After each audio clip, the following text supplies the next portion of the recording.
All right, so I'm Nathan from Sound Design Live, and today I'm here with Alice Stefancic from gainmedialab and Scott Adamson from the Production Academy. And I invited these guys here today because when we all started out, I think there was pretty much nowhere to study audio online, and now there are a couple of places to study audio online when it comes to live production, mixing front of house, stuff like that. I really like what these guys are doing, and I thought maybe one way I could help people understand what they have to offer and also decide if they think it would be a good fit for them would be to kind of compare and contrast what these two different courses could do for you. So from Alice, you've got Guerrilla Mixing, which is more of an intermediate level course, and from Scott, you've got Essential Live Sound, I know I would fuck it up, Essential Live Sound Training, which is appropriate for beginners to start. And it has a bunch of lessons in there that are kind of at that level. So that's all I'll say here at the beginning. And I'm going to talk to each of them about it. But before we do that, Scott, what was the last show you worked on? Well, actually, the last show I worked on was last night for an artist named Liz Fair.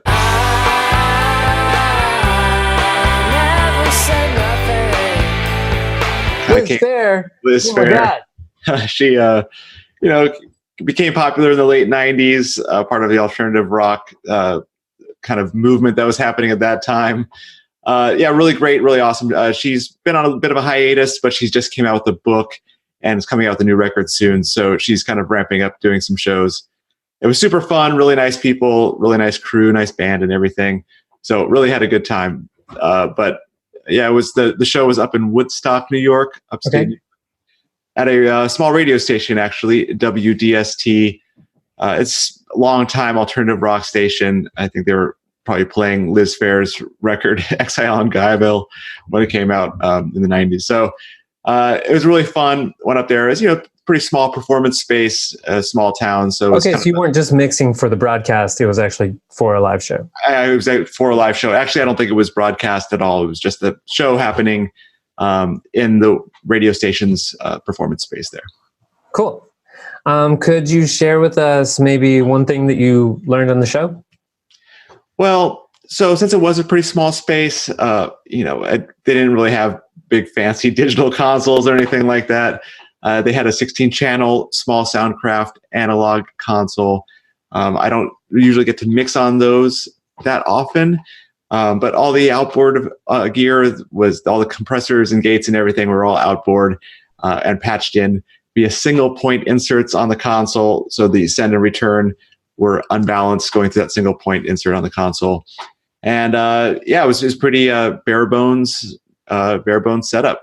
And I don't usually get to see that kind of setup too often. So it was really good for me to actually go in and see that setup. And when there were problems with some of that gear, like when one of the compressors wasn't working, I had to go and kind of trace down the cabling and trace down the signal path just to make it work correctly. So what did the problem end up being with that compressor? It was just the input and output on the actual outboard unit were backwards. Okay. So the send was actually plugged into the output of the compressor, which is backwards. So I just flipped those and got it working pretty easily. But it was a good reminder that, you have to kind of know those fundamentals and know the fundamentals of troubleshooting and really be able to kind of be quick with that stuff to make the show happen, even if you're used to working on digital consoles when a compressor and a gate is just a button click away. So sure.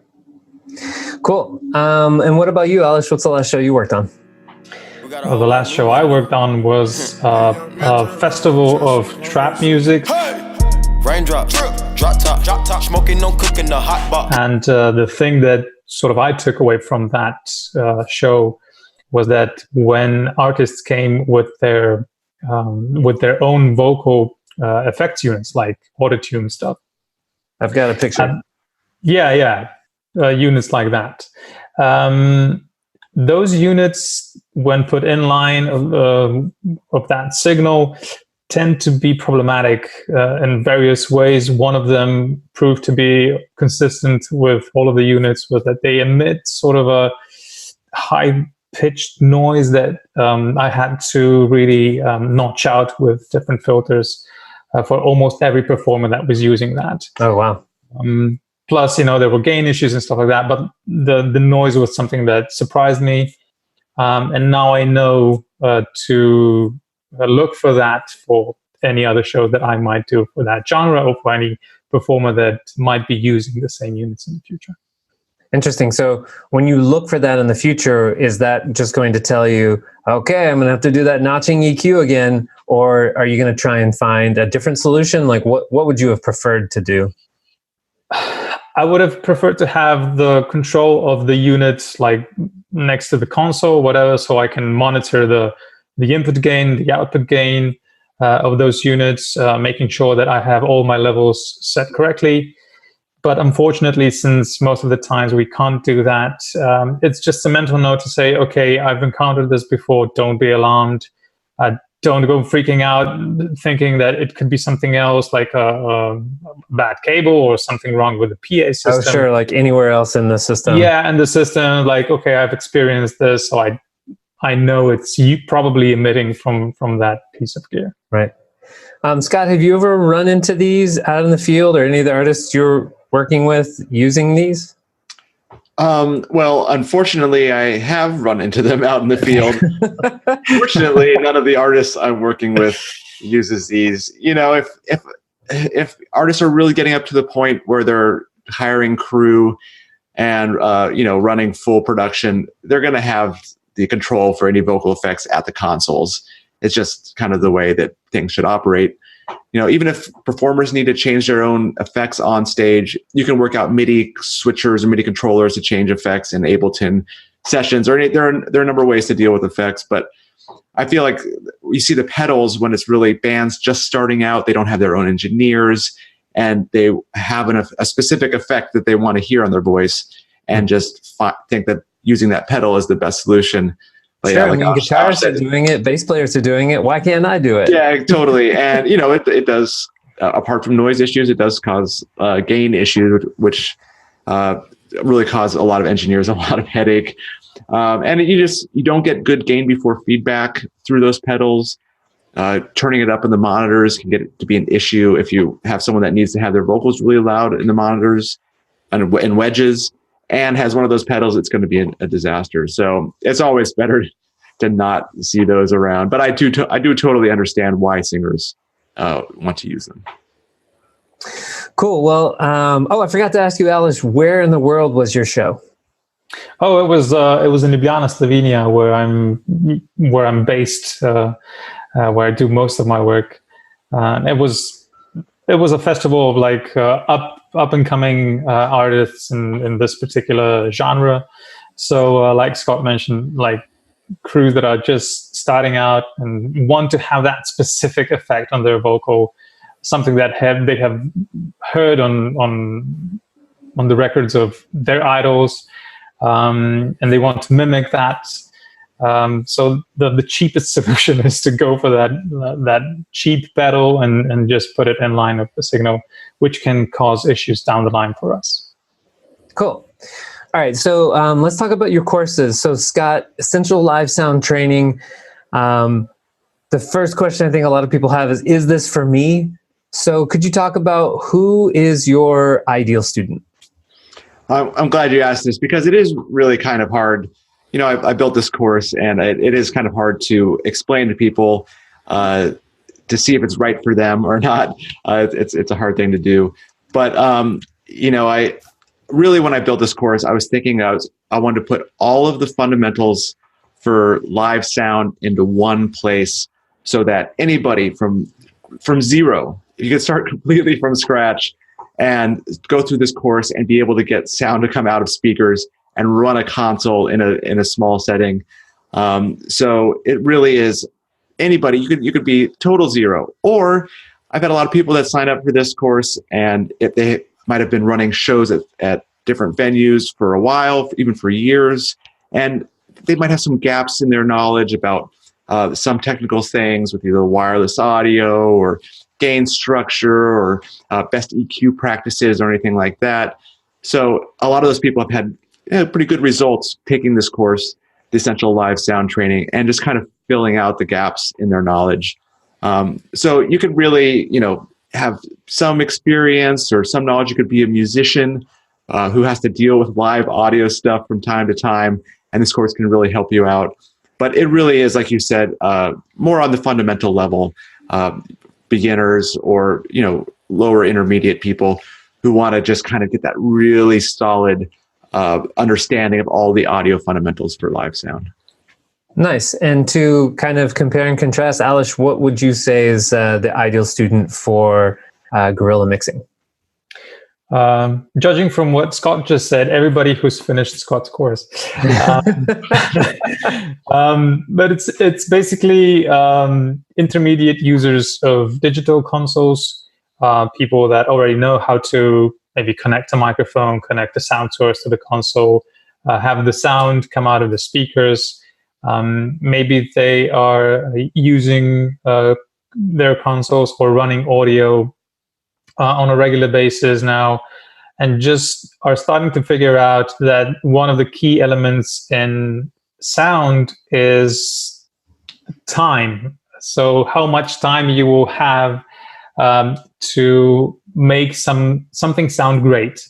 And since we never have enough time to prep either the console or have enough time to do a proper sound check, it's always a great idea to have strategies or some tools in your toolbox that you can reach for when you are faced with these time constraints, and when you are faced with the pressure of everybody looking at you to create a good sound with very little time to prepare. So it's for everybody who wants to get more efficient, faster, and more consistent with their work, especially in conditions that we all tend to face. No matter of the size of the production, like time constraints will be your lifelong partner if you decide to work in audio. So having these tools is something that I've found really beneficial. And also the students that have taken the pilot course have testified to the fact that, once they've learned my strategies and went through those courses, they've realized that there are steps you can take to become faster, become more reliable, and become more confident in your audio work. Cool. Thank you. So just to kind of sum up, it seems like any beginner or anyone at any level, but especially beginners who want to focus on the fundamentals, would want to take Scott's course. And then if you are wanting to become more efficient and faster, especially in non-ideal combat audio situations, that would be more like Guerrilla Mixing. Exactly.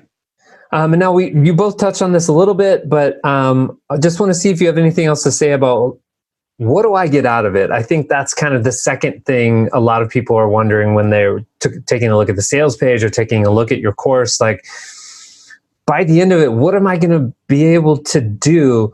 It's kind of a weird thing to try and talk about things online, right? Because if you're at a grocery store, you could like pick up an apple and like smell it and oh, this is going to taste great. But with courses online, like, how do you figure that out? So what do you say to this, Scott? What's in it for me? Well, I think what's in it for any potential user is to have confidence that your knowledge of all the fundamentals is solid. Like all of us sound engineers who do live music, there is no definitive resource to cover all this stuff, all the stuff that we do for live music production. So most people that I know, including myself, like coming up, learning all this stuff, I would have an idea of what everything did. And I was always kind of shy and didn't want to ask and talk to people. So I always had some kind of question in my mind if what I was thinking was actually the correct way electronically or any of the concepts, the higher concepts of sound were really right. So this course will give you that confidence that all those fundamentals are great. And then once you get there, then you can start to expand into more advanced audio techniques, advanced digital console techniques, and like Alex said, like getting better at your craft and learning that sort of thing. But having a really great understanding of the fundamentals and confidence that you do have the correct understanding of those fundamentals, I think it's a very valuable tool for any audio engineer. Yeah, there's nothing like having that confidence, especially when you get into the field and you're like, wait, does this thing plug in like this or does it plug in like this? That doubt can not only slow you down, but then, also be distracting because it's like hundreds of decisions we need to make when we're getting into a show, right? Absolutely. And, like Alex said, it was like the time constraints are always going to be there in live music production. The pace can be pretty fast. So if you do have great fundamentals and are able to employ good time management techniques and good strategies, like he's teaching in his course, then you'll be very hireable, very efficient, and very effective as an audio engineer for live music. Cool. So what do you think, Alice? What am I going to get out of Guerrilla Mixing? Well, the entire course is based on a premise that even if we have like lots of knowledge about audio, how to set the compression, how to set the EQ, what we need to focus on in guerrilla mixing situations and these combat time constraint situations is what are the essentials? Like what is it that I can strip away to focus on the basics, on the fundamentals, on the nitty-gritty. I like to talk about this as a 80-20 rule mixing, where you can do 20% of the things to achieve 80% of the desired sound. So trying to figure out what those basic elements are is at the core of my course. So once you learn everything that Scott has to offer in his course, which is like everything that you need to know, my course will teach you, okay, out of all of that vast knowledge that you now have, what are the specifics that you need to do in terms of either checkpoints or basic steps that you need to take to get the show up and running with zero prep time under extreme time conditions, time constraints, and have the best possible sound in those situations. That's cool. What I'm sort of realizing from hearing both of you right now talk is that while probably in Scott's course, I'll learn like what all the knobs do on a compressor or everything I need to know about the fundamentals of how a compressor works, then in Alice's course, I might learn, what are maybe the best starting point so that I can, get into the show without worrying about it. Maybe what are one or two knobs I really need to focus on to just get that 80%, the minimum action I need to take to get the maximum result. Yeah, that is a great way of putting it. I would also say that since audio in general is such an elusive concept, like I cannot say, okay, put the threshold at -26 dB and then you will be set for all genres all the time with every input. That's your like starting point. It doesn't work that way. What I can do is explain the mental process that I go through when I'm deciding on what to do. So that's basically what my course is about. Not only saying, okay, I would usually start from this point, but I will also explain why I start from this point. And the mental process of eliminating all of the other things and just focusing on 2 or 3 specific controls.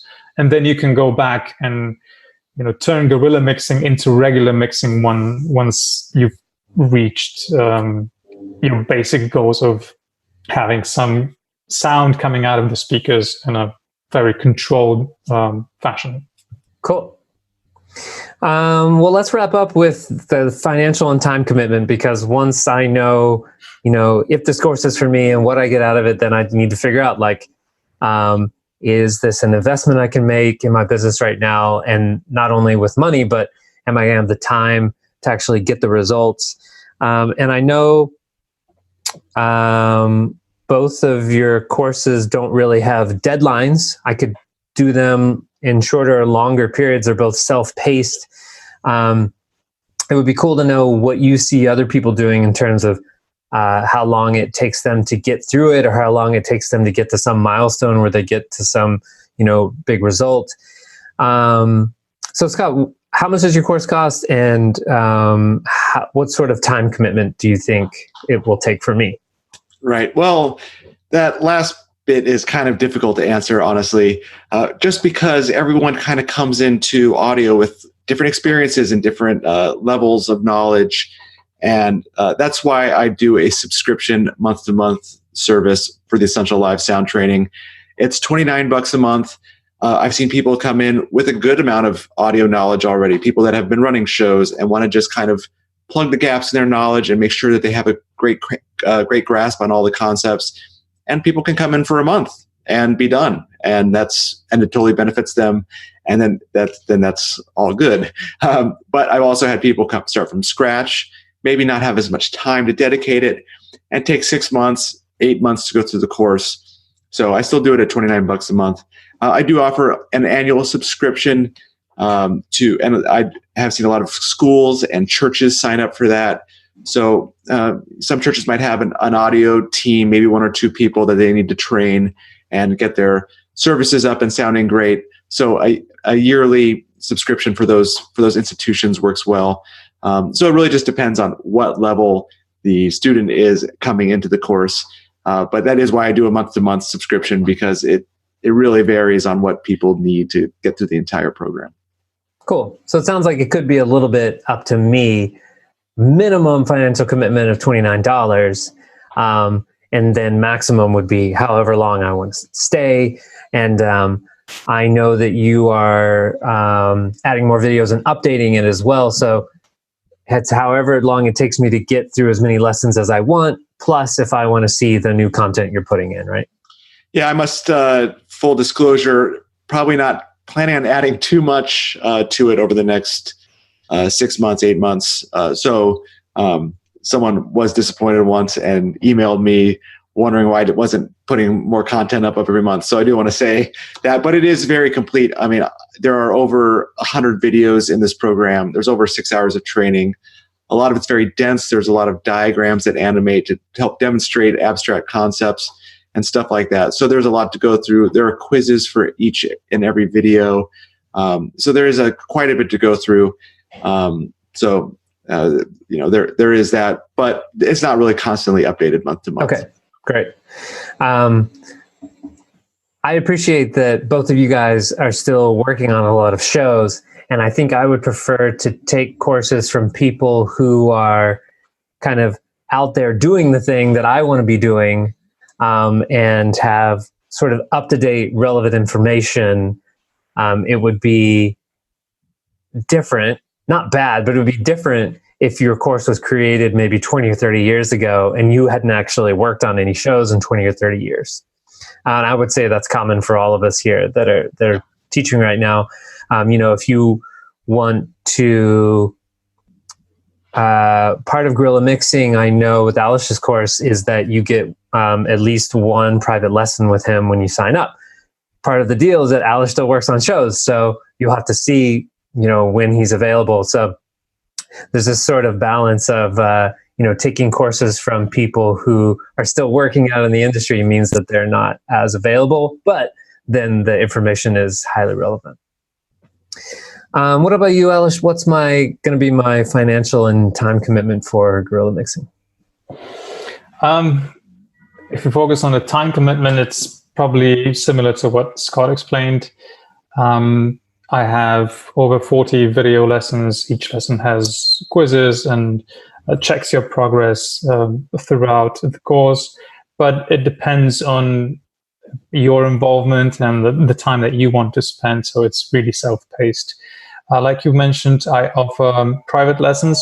It just gives me an opportunity to then take whatever you have learned throughout the course, or if you maybe have any questions, we can talk about those questions, or talk about something specific related to your personal work. that we can figure out and maybe improve or comment on. So it's really trying to be tailored to a student's personal needs. I have two versions of this course. The standard version will offer all of the video material with lifetime access, plus one private lesson, which is 30 minutes of conversation with me, and 1 month of participation in an online community, which I think is really beneficial because you sort of get involved with other people in the field of audio, not necessarily just working on Guerrilla Mixing, but working on other stuff as well. So it's a great resource, not only for the knowledge, but also maybe for furthering your network of contacts that might help you with building your career. So in the standard version, like I said, 1 month of that online community participation.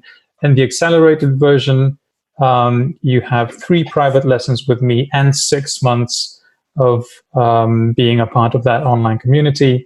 The standard version is $97. The accelerated version is $197. But we offer a great discount of $50 for the next few days, at least from now until October 20th. So if you're interested, now is the time to sign up. Cool. Thank you guys so much for being here to talk about each of your courses. I hope that people watching this video who have any questions will follow up with you. Obviously, you can post comments below this video, but beyond that, if anyone wants to reach out to you directly, Scott or Alish, what is the best way for them to do that? Well, for me, it's just scott@theproductionacademy.com. Get back to you as quickly as I can via email. And yeah, that's pretty much it. You can also find me on Instagram if you want to check that out. It's at the Production Academy. Cool. What about you, Alish? Yeah, for me, it's my website, gainmedialab.com. There's a contact site where you can reach me. Also on social media, just type in Gain Media Lab and I will pop up. On Facebook, Instagram, and Twitter, whatever you're using, I'm usually up there. So yeah, that's the best way to reach me. Great. All right. Well, thanks for watching, and hope everyone has a great rest of the day. Bye. Bye.